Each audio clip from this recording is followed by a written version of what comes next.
Stage 1 is getting to know your Rubik's Cube and the definitions of the Rubik's Cube pieces. This stage is important because knowing the pieces is what helps you unlock the secret and understand how the cube works. Edge pieces are pieces with 2 colors. There are 12 edge pieces, all located in the middle rows. Corner pieces are pieces with 3 colors. There are 8 corner pieces located on the corners. Center pieces are pieces with 1 color. There are 6 center pieces, and each one is located in the center of each side. It's important to know that center pieces don't move. This is important for a couple of reasons. The first reason is that since the center pieces don't move, they represent the color of their side: white, yellow, orange, red, green, and blue. The center pieces also tell us whether another piece is in the right position, because if it doesn't match the centerpiece color on that side, then it's in the wrong position. The second reason it's important to know center pieces don't move is because centerpiece colors are always opposite each other. White is opposite yellow, orange is opposite red, and green is opposite blue. This is good to know because when you're looking for a centerpiece color, you'll know that if you see its opposite, then the color you're looking for is on the other side. Now that you know the pieces of the cube, it's important to know how the cube actually moves. Each side or face of the cube is represented by a letter. This means that when you hold your Rubik's Cube in one position, full front, the following letters refer to the 6 sides of the cube. R equals right face, right side of the cube.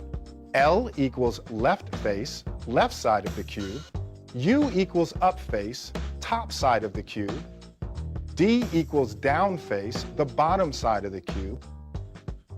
F equals front face, front side of the cube, which is facing you. And B equals back face, back side of the cube, which is away from you.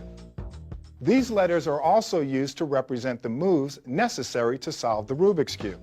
For example, the capital letter F represents the F front face, which is to be moved clockwise.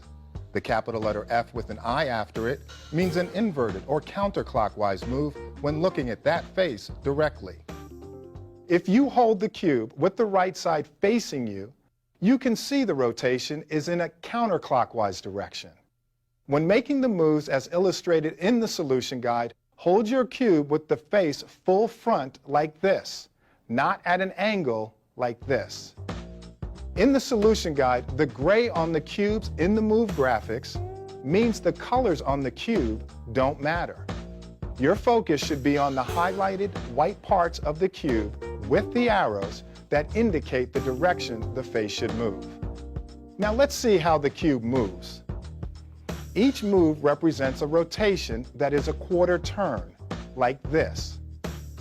If there are 2 of the same moves, then it is 2 quarter turns, which equal a half-turn rotation, like this.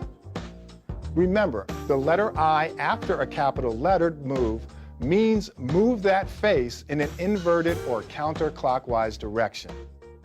Now that you've completed stage 1, it's time to put all this knowledge to work. But before we move to stage 2, let's quickly highlight some of the important things from stage 1.